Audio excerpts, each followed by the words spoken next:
Hello students.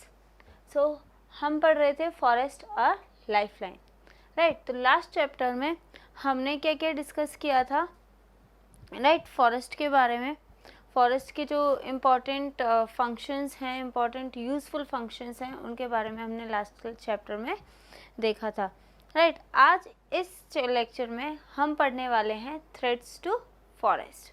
Threats to forest मतलब आजकल कई सारी एक्टिविटीज़ हो रही हैं, जो ह्यूमन बींग्स जो हैं वो आजकल कई सारी केमिकल एक्टिविटीज़ कर रहे हैं, केमिकल्स को यूज़ बहुत ज़्यादा कर रहे हैं, ठीक है। कई सारे फॉरेस्ट को कट किया जा रहा है, तो एक तरीके से कई सारी ह्यूमन एक्टिविटीज़ हो रही हैं जो एनवायरनमेंट से कहीं ना कहीं प्ले कर रहे हैं, ठीक है। जो एनवायरनमेंट का जो नेचुरल हिसाब है, जो नेचर का जो प्रॉपर तरीका है, उसको कहीं ना कहीं डिस्टर्ब किया जा रहा है।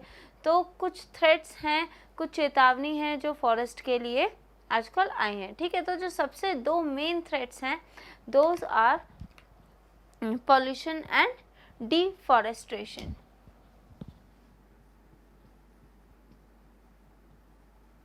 Threats to forest, okay. Threats to forest में हम दो मेन फैक्टर्स के बारे में पढ़ने वाले हैं, दो मेन थ्रेट के बारे में पढ़ने वाले हैं। एक है डिफॉरेस्टेशन और दूसरा है पोल्यूशन।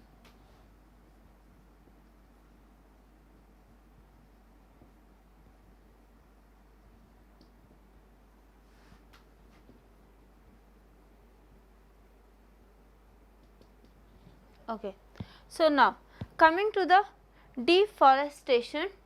सबसे पहले डिफॉरेस्टेशन के बारे में डिस्कस करते हैं। ये डिफॉरेस्टेशन है क्या, ठीक है। कई सारे फॉरेस्ट हैं, इनको डिस्ट्रॉय कर दिया जाता है। They get destroyed due to some human activities और सम नेचुरल और ह्यूमन इंटरवेंशंस, जिसकी वजह से सारा फॉरेस्ट जो है वो डिस्ट्रॉय हो जाता है, सारे जो ट्रीज़ हैं वो डिस्ट्रॉय हो जाते हैं। तो फिर उस कंडीशन को हम क्या कहेंगे, deforestation.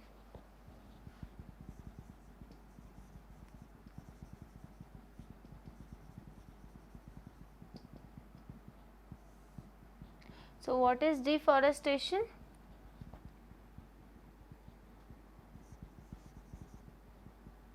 The destruction of forest due to natural or human interventions is called deforestation, okay. तो डिफॉरेस्टेशन क्या है, जहाँ पे ह्यूमन एक्टिविटीज़ की वजह से या फिर नेचुरल किसी भी इफेक्ट की वजह से फॉरेस्ट जो डिस्ट्रॉय हो रहे हैं, तो उस प्रोसेस को क्या कहा जाता है, डिफॉरेस्टेशन। अब there are certain causes also, क्योंकि हर एक चीज़ क्यों होती है, उसका इफेक्ट क्या है, राइट, वो सारी चीज़ें पढ़नी पड़ती हैं। तो उसके साथ साथ आज हम इसके बाद जब हम देखेंगे कि इसके कॉजेज़ क्या हैं, ऐसे कौन कौन से रीजंस हैं जिनकी वजह से डिफॉरेस्टेशन होता है, फॉरेस्ट जो है वो डिस्ट्रॉय होता है, सारे ट्रीज डिस्ट्रॉय होते हैं। तो कॉजेस ऑफ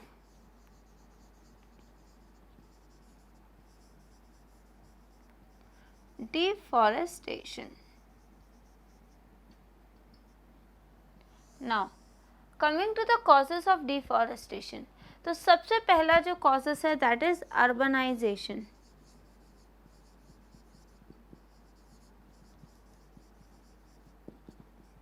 राइट। अर्बनाइजेशन क्या है कि वहाँ पे एक सिटी कंस्ट्रक्ट करना, राइट। वहाँ पे एक अर्बन एरिया कंस्ट्रक्ट करना, एक सिटी कंस्ट्रक्ट करना, उसे हम क्या कहते हैं, अर्बनाइजेशन।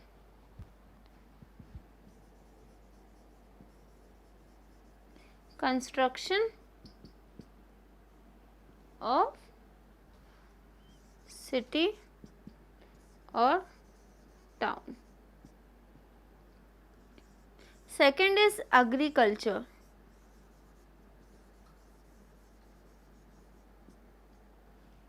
ठीक है। अब एग्रीकल्चर जो है ये भी एक बहुत ही इम्पॉर्टेंट फैक्टर है जो डिफॉरेस्टेशन को कॉज करता है।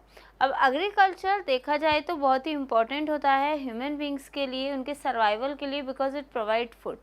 लेकिन एग्रीकल्चर करने के लिए बहुत ही बड़े लैंड की ज़रूरत पड़ती है, और वो लैंड जो है तभी मिलता है, कल्टीवेशन के लिए वो लैंड तभी मिलता है जब हम फॉरेस्ट को कट करेंगे, ट्रीज़ को कट करेंगे, राइट। तो उन सबको कट करने के बाद जो है एग्रीकल्चर के लिए लैंड मिलता है। तो कहीं ना कहीं डिफॉरेस्टेशन का कॉज क्या है? एग्रीकल्चर। नेक्स्ट कॉज की अगर हम बात करते हैं तो that is construction of dam.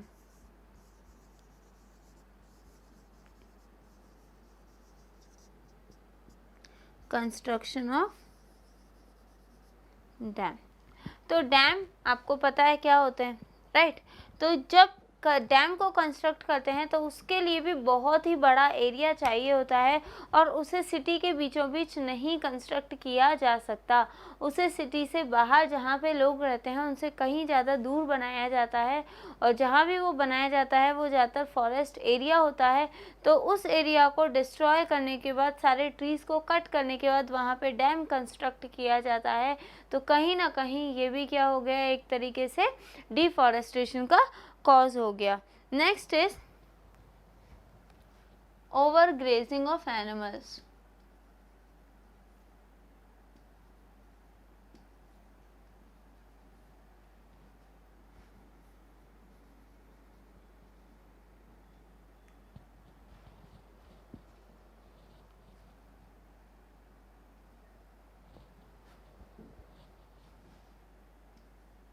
Over grazing of animals. तो यहाँ पे क्या किया जाता है, एक ही जगह मान लो एनिमल्स को बांध के रख दिया जाए, ठीक है। अब उनको एक ही जगह पे बांध के रख दिया तो उससे क्या होता है, वो उसी जगह पे घूमते रहेंगे और अपने पैरों से उस सॉइल को डिस्ट्रॉय करते रहेंगे, एक तरीके से सॉइल को लूज करते रहेंगे, राइट। जब भी हम कल्टीवेट करते हैं तो एक स्टेप आता है जिसे हम क्या कहते हैं, प्लफिंग। प्लफिंग में सॉइल को लूज कर दिया जाता है। लेकिन यहाँ पे क्या होता है, जब वो कंटिन्यूसली उस जगह पे ग्रेस करता रहता है, घूमता रहता है, पैरों से उस जो भी सॉइल है उसको पूरी तरीके से लूज करता रहता है, तो विंड की वजह से वो फिर जो अपर टॉप मोस्ट लेयर होता है जो काफ़ी हद तक फर्टाइल होता है, तो उस लेयर को वो लेयर जो है वो रिमूव हो जाता है वहाँ से, और उसकी वजह से वहाँ पे कोई भी एक तरीके से जो डिफॉरेस्टेशन है वो हो जाता है। कैसे कि अगर मान लो आपने किसी भी फॉरेस्ट में एक जगह पे एक पेड़ के नीचे एनिमल को बांध दिया है, तो वो उसके चारों बगल घूमता रहेगा, और घूमने के बाद वो क्या करता रहेगा, घूमने के टाइम पे वो उस सॉइल को डिस्ट्रॉय करता जाएगा, ठीक है। जब सॉइल डिस्ट्रॉय होगा तो जो प्रॉपर न्यूट्रिएंट्स हैं वो उस पेड़ को मिलेंगे नहीं, वो उस ट्री को मिलेंगी नहीं, उसकी वजह से वहाँ पे ट्रीज जो हैं वो ग्रो करना बंद कर देंगे। तो उस और ये क्या कॉज करेगा, डिफॉरेस्टेशन। नेक्स्ट की बात करें तो दैट इज कमर्शियल लॉगिंग।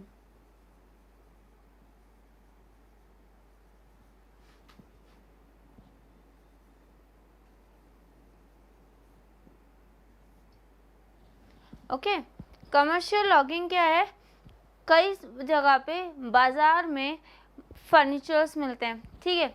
वो फर्नीचर्स जो हैं वो कहाँ से मिलते हैं, वो फॉरेस्ट से आते हैं। और फॉरेस्ट से कब आएंगे, जब फॉरेस्ट को कट कर दिया जाएगा, फॉरेस्ट को डिस्ट्रॉय कर दिया जाएगा, तो हमें उनसे वुड्स मिलेंगी, प्लाईवुड्स मिलेंगी, टिम्बर मिलेंगे। तो ये भी क्या है, एक तरीके से कॉजेस ऑफ डिफॉरेस्टेशन है।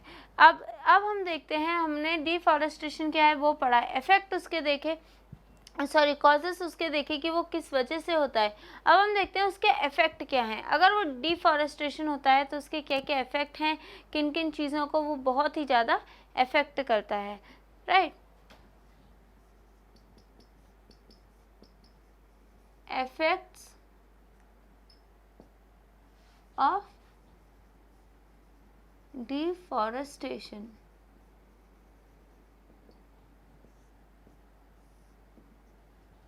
अब इफेक्ट्स ऑफ डिफॉरेस्टेशन में देखें तो सबसे पहले हम बात करते हैं effects on soil.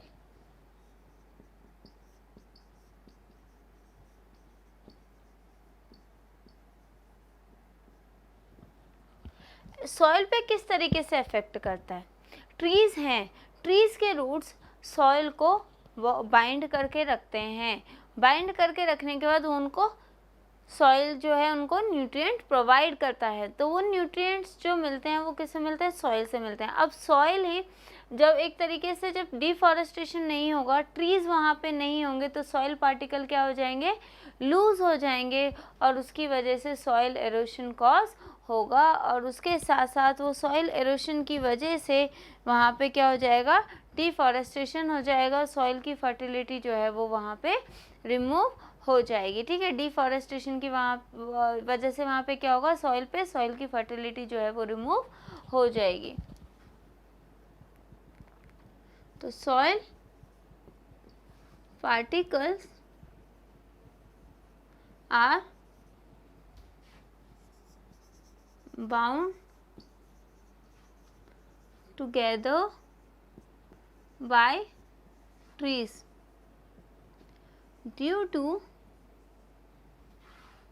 deforestation. Soil particles gets removed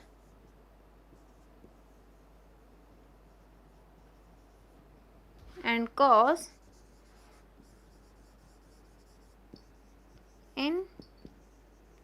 infertility. Okay, infertility in soil. Now soil पे क्या इफेक्ट हो रहा है?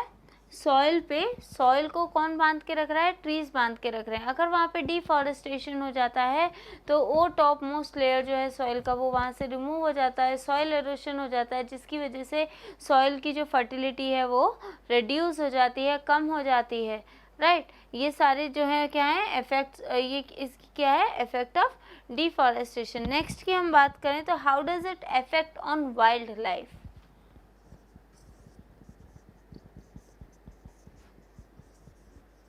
effects on wildlife. ओके, ये किस तरीके से वाइल्ड लाइफ पे इफेक्ट करता है? अब यहाँ पे वाइल्ड लाइफ पे इफेक्ट क्यों करेगा?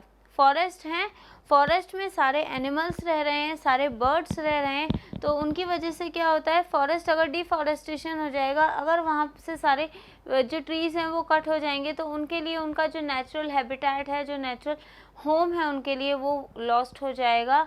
एंड धीरे धीरे जितनी भी स्पीसीज़ हैं, जितने भी एनिमल्स हैं, वो सारे एंडेंजर्ड होते जाएंगे, एक्सटिंक्ट होते जाएंगे, ख़त्म होते जाएंगे। तो कहीं ना कहीं ये वाइल्ड लाइफ पे भी इफ़ेक्ट कर रहा है। Due to deforestation, all animals and birds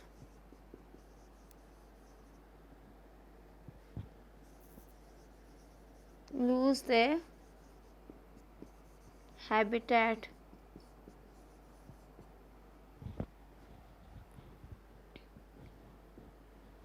okay, next अगर हम बात करें तो किस तरीके से डिफॉरेस्टेशन चेंजेस कॉज करता है मटेरियल्स को रिसाइकल करने में। ठीक है, कई सारे मटेरियल्स हैं जो रिसाइकल होते हैं, तो उनमें किस तरीके से वो चेंजेस लेके आते हैं।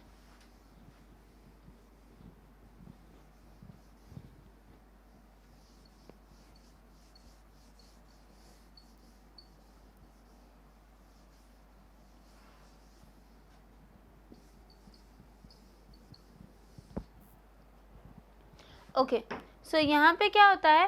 प्लांट जो है वो ऑक्सीजन रिलीज करते हैं, गिव अप करते हैं ह्यूमन बींग्स के लिए, और खुद कार्बन डाइऑक्साइड लेते हैं फोटोसिंथेसिस के लिए। अगर फोटोसिंथेसिस होगा तो प्लांट्स में फूड सिंथेसाइज होगा और ह्यूमन बींग्स और एनिमल जो है वो प्लांट्स को कंज्यूम कर सकते हैं। अगर ऑक्सीजन नहीं रिलीज होगा, ठीक है, ऑक्सीजन जो है वो ह्यूमन बींग्स के लिए बहुत इंपॉर्टेंट है, एनिमल्स के लिए बहुत ही ज़्यादा इंपॉर्टेंट है।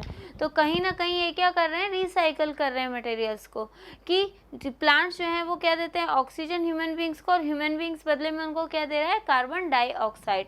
तो अगर प्लांट्स ही नहीं होंगे तो वहाँ पे जो एनवायरनमेंट में एक तो ऑक्सीजन नहीं होगी, और अगर ऑक्सीजन वहाँ पे नहीं होगी तो उसके साथ साथ कार्बन डाइऑक्साइड को ऑब्जर्व करने वाला कोई रहेगा नहीं, जिसकी वजह से कार्बन डाइऑक्साइड का कॉन्सेंट्रेशन एटमॉस्फेयर में बढ़ जाएगा एंड वो ग्लोबल वार्मिंग कॉज कर सकता है।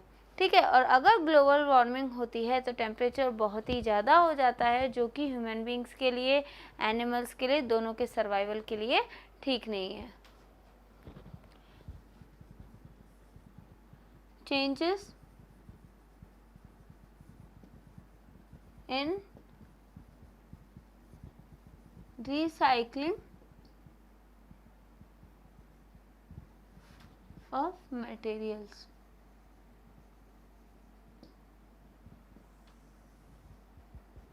ओके, तो अगर डिफॉरेस्टेशन होगा तो जो प्लांट्स ऑक्सीजन दे रहे हैं एनिमल्स को, और एनिमल्स जो कार्बन डाइऑक्साइड दे रहे हैं प्लांट्स को, वो एक्सचेंज ऑफ मटेरियल्स नहीं होगा।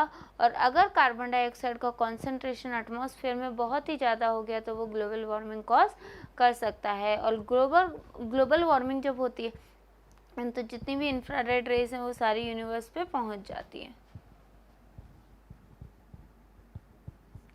Plants give oxygen to animals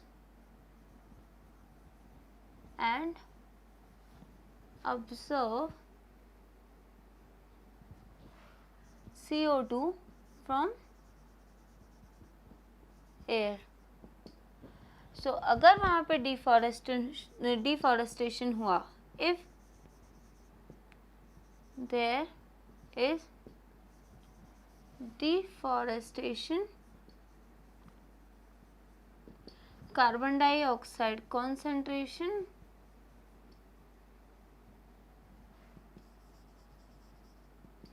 increases in atmosphere and causes global warming. Okay, and जो ऑक्सीजन है वो भी नहीं मिलेगी, क्योंकि ऑक्सीजन जो है वो ह्यूमन बींग्स और एनिमल्स के लिए, सर्वाइवल के लिए बहुत ही ज़्यादा ज़रूरी है। अगर नेक्स्ट इफेक्ट हम देखें तो that will be changes in climate. Climate एक तरीके से, क्लाइमेट में क्या क्या चेंजेस होते हैं डिफॉरेस्टेशन की वजह से, क्या क्या प्रॉब्लम्स होती हैं। एक और चीज़ है जो मैंने इसमें बताना भूल चुकी हूँ कि प्लांट्स जो हैं वो क्या करते हैं, सॉइल से वाटर को अब्जॉर्ब करते हैं, ठीक है, और उसको फिर एटमॉस्फेयर में रिलीज़ करते हैं with the help of transpiration. और जब वो वाटर ड्रॉप्स एटमॉस्फेयर में जाएंगी उसके बाद ही रेनफॉल फिर से एक तरीके से पॉसिबल होगी, राइट। तो अगर ट्रीज ही नहीं रहेंगे तो सॉइल में से वाटर को कौन ऑब्जर्व करेगा और कौन एटमॉस्फेयर में रिलीज़ करेगा। एटमॉस्फेयर में जब वाटर रिलीज़ होता है तो that makes atmosphere very cool. अगर वहाँ पे वाटर ही रिलीज़ नहीं होगा तो फिर क्या होगा, वहाँ पे टेम्परेचर जो है वो बढ़ जाएगा एंड उसके साथ साथ जो ट्रांसपिरेशन रेट है वो रिड्यूस हो जाएगी। Due to deforestation, transpiration rate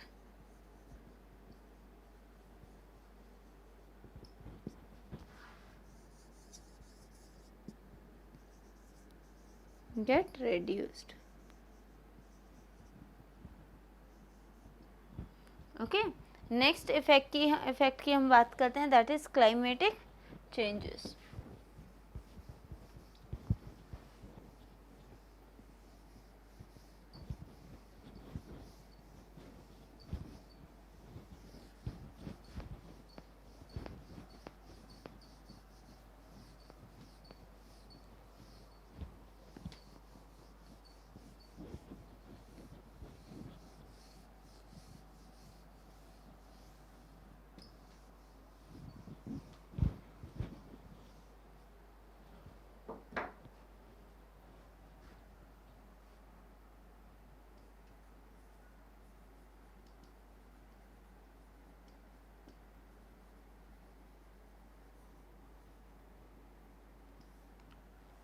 climatic changes. Climatic changes में क्या होता है कि जो क्लाइमेट है, अगर वाटर, मैंने आपको बोला था ट्रांसपिरेशन की वजह से वाटर जो है वो एटमॉस्फेयर में रिलीज होता है। अब एटमॉस्फेयर में रिलीज हो गया तो टेम्परेचर कैसा रहेगा, कूल रहेगा, ठीक है। लेकिन अगर एटमॉस्फेयर में वाटर रिलीज नहीं हुआ तो टेम्परेचर क्या हो जाएगा, हाई हो जाएगा। अब उसके साथ साथ कार्बन डाइऑक्साइड जो है वो अब्सॉर्ब नहीं हो पाएगी, उसकी वजह से वहाँ का टेम्परेचर जो है वो काफ़ी ज़्यादा हॉट हो जाएगा, काफ़ी ज़्यादा हाई हो जाएगा, जिसकी वजह से ग्लोबल वार्मिंग हो सकती है। तो एक तरीके से टेम्परेचर वहाँ का कैसा हो जाएगा, काफ़ी ज़्यादा हॉट हो जाएगा, ठीक है। एंड उसकी वजह से कोई भी रेनफॉल वहाँ पे नहीं हो सकती। The concentration of CO2 increases and makes the temperature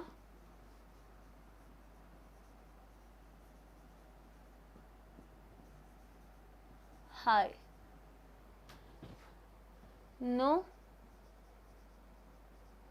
absorption of water,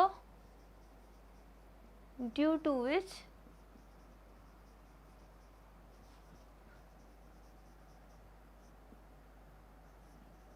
rainfall is reduced. Okay, तो यहाँ पे ये क्लाइमेटिक चेंजेस हो गए। नेक्स्ट जो है that is fifth one, the landslides and floods.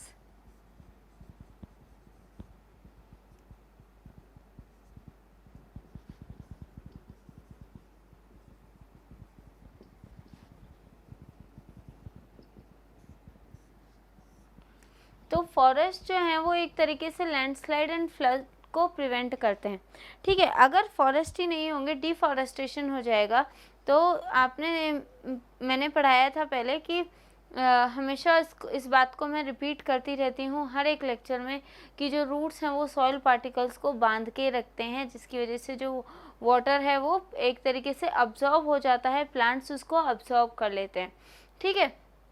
तो यहाँ पे क्या होता है, अगर डिफॉरेस्टेशन हो जाएगा तो वाटर जो है वो अब्जॉर्ब नहीं होगा, और वाटर अगर अब्जॉर्ब नहीं होगा तो एक्सेस अमाउंट ऑफ वाटर वहाँ पे बढ़ जाएगा, एक कहीं ना कहीं वहाँ पे ज़्यादा वाटर रह जाएगा, जिसकी वजह से फ्लड्स आ सकते हैं। और अगर जैसे जो सॉइल पार्टिकल्स हैं वो रूट्स जो हैं उन्हें बांध के रखते हैं, अगर रूट्स ही नहीं होंगे, वहाँ पे प्लांट्स नहीं होंगे, तो सॉइल पार्टिकल्स लूज होंगे, जिनकी वजह से हैवी रेनफॉल के टाइम पे लैंडस्लाइड जो है वो कॉज हो सकता है। Vegetation help to keep all soil particles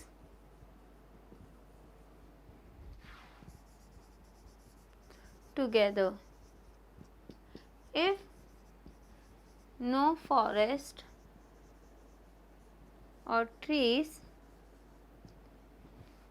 it may lead to no absorption of water from the soil.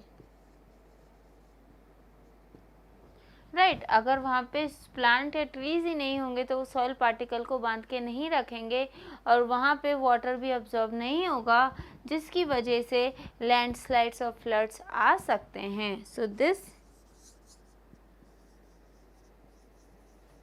Result in landslide and flood. Okay, so ये हो गया यहाँ पे इफेक्ट्स। अब लास्ट इफेक्ट की बात हम करें तो that is desertification. What is desertification?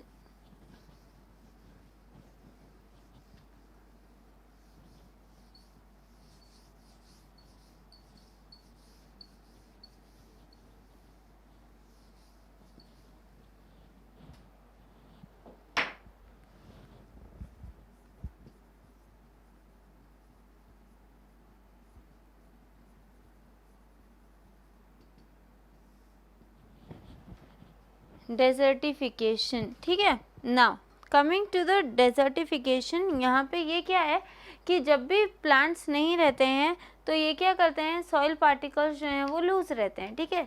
और दैट बिकॉज ऑफ दैट अगर वो लूज हैं तो विंड स्पीड की वजह से सारे के सारा जो टॉप सॉइल है वो वहाँ से रिमूव हो जाता है, सॉइल की जो फर्टिलिटी है वो रिड्यूस हो जाती है, वहाँ से टॉप सॉइल रिमूव हो जाता है, जिसकी वजह से वो जो लैंड है वो किस में कन्वर्ट हो जाता है, डेजर्ट में कन्वर्ट हो जाता है, and that process is known as desertification. It is the process where the top soil is removed due to soil erosion and reduces soil fertility, ठीक है। सॉइल फर्टिलिटी जो है वो रिड्यूस हो जाएगी, which lead to the conversion of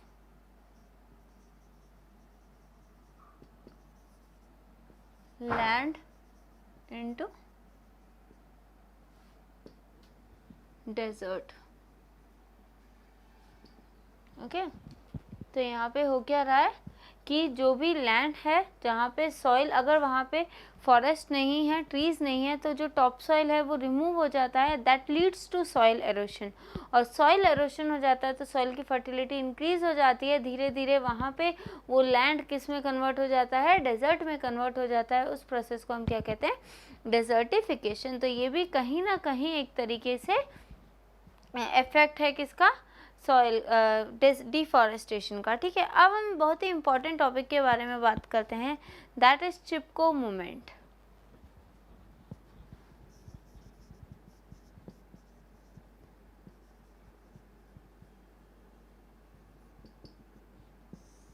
ठीक है, चिपको movement, ये डिफॉरेस्टेशन जो होता है इसके अगेंस्ट सबसे पहले 70s के टाइम पे इसके अगेंस्ट जो है वो कौन खड़ा हुआ था, अमृता देवी बिश्नोई, ठीक है। अमृता देवी बिश्नोई क्या है, और उसके साथ साथ 363 और भी विलेजर्स जो हैं, उस टाइम पे कोई कॉन्ट्रैक्टर फॉरेस्ट को ख़त्म करने वाला था और वहाँ के रूरल एरियाज़ के लिए फॉरेस्ट उनका मदर एक तरीके से लाइवहुड था, क्योंकि वो क्या करते थे, फॉरेस्ट से ही अपना फूड सब कुछ कंज्यूम करते थे, ठीक है। तो वो उनके लिए बहुत ज़रूरी था और वो कॉन्ट्रैक्टर उसे डिस्ट्रॉय करना चाहता था, जिसकी वजह से अमृता देवी बिश्नोई और उसके साथ साथ 363 उसके रिलेटिव्स और विलेजर्स जो हैं वो वहाँ पे उन्होंने क्या किया, सारे ट्रीज़ को जाके एम्ब्रेस कर दिया था, एक तरीके से उसके चिपक गए थे, उनको हक कर लिया था, ठीक है।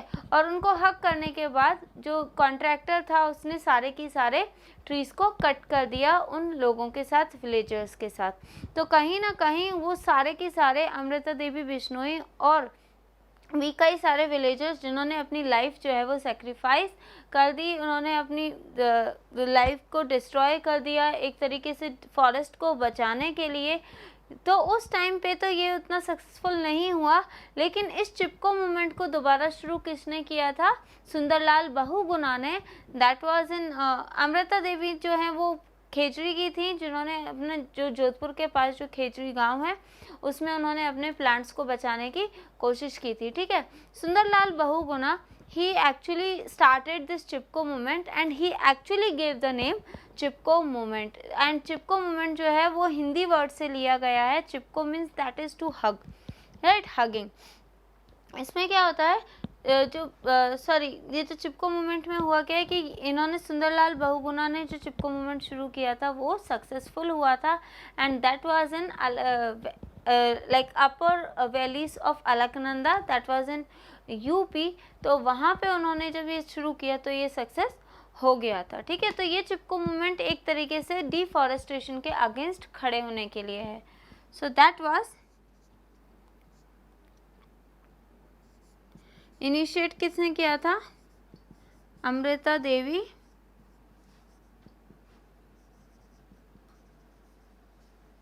विश्नोई ने, राइट,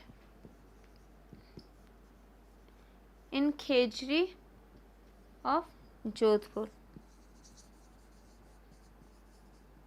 और फिर सक्सेस किसने किया था, दोबारा स्टार्ट किसने किया था? सुंदरलाल बहुगुणा ने। Sundarlal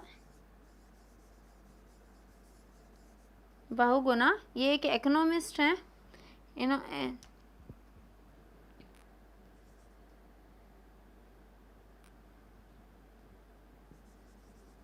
he made successful this movement.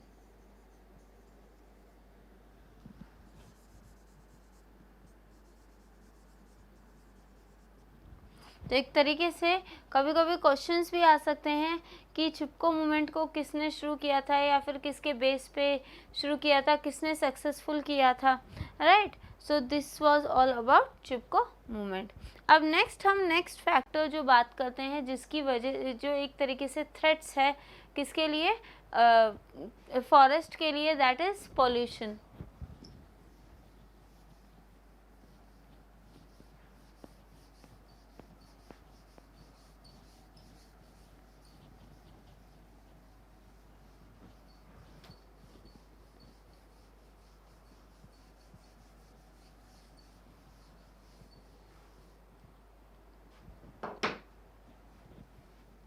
Second factor कौन सा है?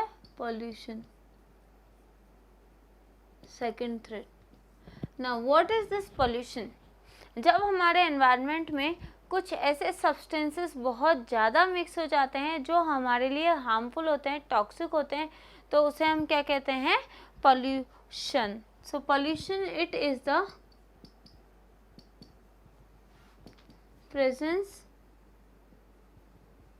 और introduction to an environment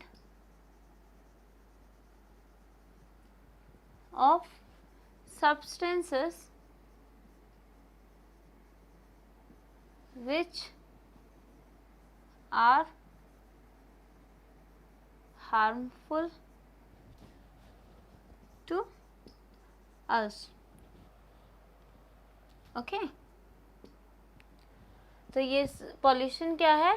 एक तरीके से it is the presence of और introduction to in an environment of substances. ये वो सब्सटेंसेस का प्रेजेंस है हमारे एनवायरनमेंट में। जब वो सब्सटेंसेस प्रेजेंट होते हैं, जो सब्सटेंसेस हमारे लिए हार्मफुल होते हैं, टॉक्सिक होते हैं, तो उन्हें हम क्या कहते हैं? पोल्यूशन कहते हैं। अब पोल्यूशन जो है वो एयर में भी हो सकता है, एयर में भी टॉक्सिक सब्सटेंसेस हो सकते हैं, और वाटर में भी हो सकते हैं। तो एयर पोल्यूशन भी हो सकता है, वाटर पोल्यूशन भी हो सकता है। तो अगर हम बात करें एयर पोल्यूशन की, तो ऐसे कौन कौन से सब्सटेंसेस हैं जो एयर पोल्यूशन को कॉज करते हैं? दैट आर, कई सारी हार्मफुल गैसेस हैं जो हमारे लिए टॉक्सिक हैं। That is carbon dioxide,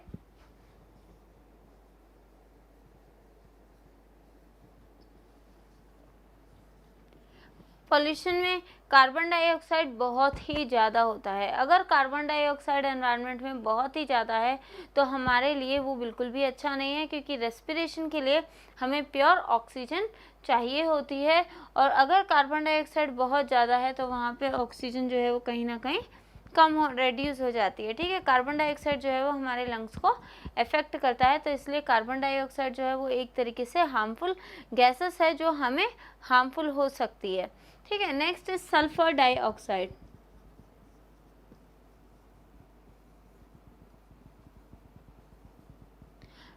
sulphur dioxide भी एक तरीके से हार्मफुल गैसेस है, क्योंकि जब ये वाटर के साथ मिलती है, जब एनवायरनमेंट के वाटर के साथ मिलती है, तो ये सल्फ्यूरिक एसिड कॉज करती है।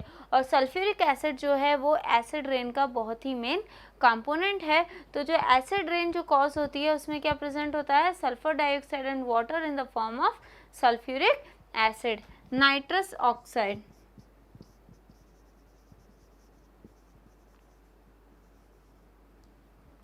ठीक है, नाइट्रस ऑक्साइड भी जो है वो काफ़ी हद तक हार्मफुल है, क्योंकि जब भी ये एयर में एक तरीके से मिक्स होती है, ठीक है, एयर के पार्टिकल्स के साथ मिक्स होती है, तो ये स्मॉक क्रिएट करती है। कई बार न्यूज़ में देखा भी होगा, दिल्ली में कई ज़्यादा स्मॉक जो है वो प्रेजेंट होती है, तो वो किसकी वजह से होती है, जब एटमॉस्फेयर में नाइट्रस ऑक्साइड का कॉन्सेंट्रेशन बढ़ जाता है।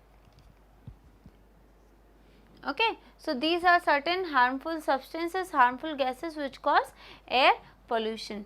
Next जो है water pollution के अगर हम चीज़ें देखें कि क्या क्या water pollution cause कर सकता है,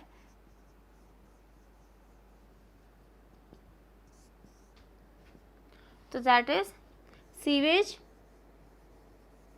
जो भी कचरा होता है, जो भी सीवेज पार्टिकल्स होता है, अगर वो वाटर में मिक्स हो जाते हैं तो वो वाटर के यूज़फुल माइक्रो ऑर्गेनिजम्स को डिस्ट्रॉय कर देते हैं, जो कि प्लांट की ग्रोथ के लिए बहुत ही ज़रूरी है। उसके साथ साथ इंडस्ट्रियल वेस्ट,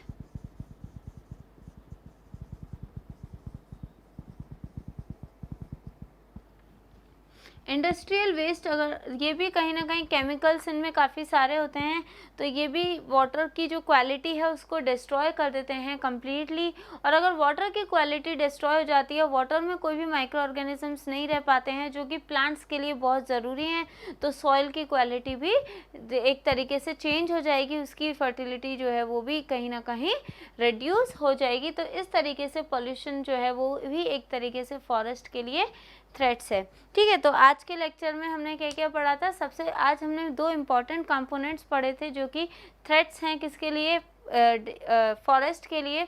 सबसे पहले हमने बात की थी डिफॉरेस्टेशन की। Deforestation is nothing but destruction of forest by natural और human interventions is known as deforestation. तो कोई भी अगर फॉरेस्ट को डिस्ट्रॉय कर दिया जाता है नेचुरल एक्टिविटीज़ की वजह से या फिर ह्यूमन इंटरवेंशंस की वजह से, तो उसे हम क्या कहेंगे, डिफॉरेस्टेशन।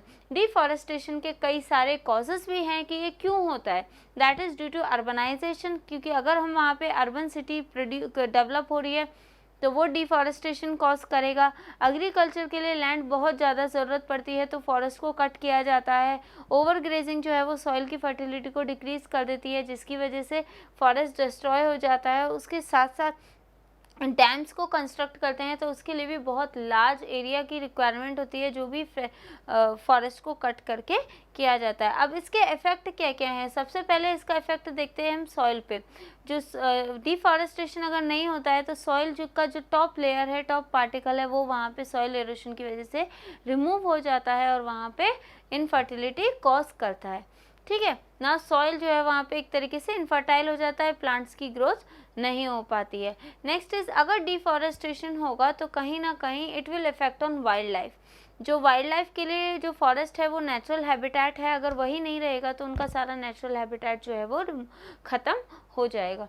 फिर हमने देखा क्लाइमेटिक चेंजेस। अगर कार्बन डाइऑक्साइड की कॉन्सेंट्रेशन बहुत ज़्यादा हो गई वाटर में, एक तरीके से ये जो फॉरेस्ट हैं, अगर फॉरेस्ट ही वहाँ पे नहीं रहेंगे तो कार्बन डाइऑक्साइड का कॉन्सेंट्रेशन बहुत ज़्यादा हो जाएगा, जो कि टेम्परेचर को हाई कर देगा और कहीं ना कहीं ये वाटर को भी अब्जॉर्ब नहीं कर पाएंगे, जिसकी वजह से वाटर एटमॉस्फेयर में रिलीज भी नहीं होगा और रेनफॉल भी रिड्यूस हो जाएगी। ठीक है, changes in recycling of materials. तो मटेरियल्स रिसाइकल करते हैं, प्लांट्स ऑक्सीजन देते हैं एनिमल्स को, एनिमल्स बदले में कार्बन डाइऑक्साइड देते हैं। अगर ये ब्रेक हो गया तो कार्बन डाइऑक्साइड का कॉन्सेंट्रेशन ज़्यादा हो जाएगा एटमॉस्फेयर में, एनिमल्स को ऑक्सीजन नहीं मिलेगी तो उनका सर्वाइवल भी मुश्किल हो जाएगा। कहीं ना कहीं वाटर का अब्जॉर्प्शन भी एटमॉस्फेयर के साथ जो साइकिल रहती है वाटर साइकिल, वो भी इफेक्ट होगी। नेक्स्ट है landslides and floods.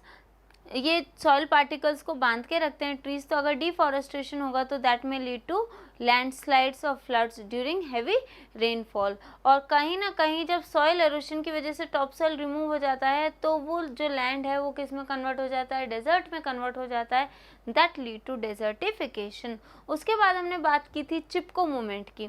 Chipko movement जो है उसमें क्या हुआ था, अमृता देवी बिश्नोई ने ये शुरू किया था, राइट, अपने खेजरी गांव के सारे ट्रीज़ को प्रोटेक्ट करने के लिए, लेकिन वो उस टाइम पे सक्सेसफुल नहीं हुआ। तो फिर बाद में 1973 में सुंदरलाल बहुगुणा ने यही चिपको मूवमेंट दोबारा शुरू किया और इसको नाम दिया चिपको मूवमेंट, राइट, और उनका वो सक्सेसफुल भी हो गया था, जो भी ये जो मूवमेंट था। फिर हमने बात की पॉल्यूशन की, तो पॉल्यूशन क्या है, अगर हमारे एनवायरनमेंट में कुछ इम्प्योरिटीज़, कुछ सब्सटेंसेस मिक्स हो जाती हैं जो हमारे लिए हार्मफुल होती हैं, टॉक्सिक होती हैं, तो उसे हम क्या कहते हैं, पॉल्यूशन। कई सारी गैसेस हैं जो एयर पोल्यूशन कॉज करती हैं, जैसे carbon dioxide, sulphur dioxide, nitrous oxide. Water pollution के लिए भी कई सारे सब्सटेंसेस हैं, जैसे कि सीवेज, इंडस्ट्रियल वेस्ट। तो ये था सारा चैप्टर किसके बारे में, फॉरेस्ट के बारे में। ओके, सो नेक्स्ट लेक्चर में हम डिस्कस करते हैं मूवमेंट, लोकोमोशन एंड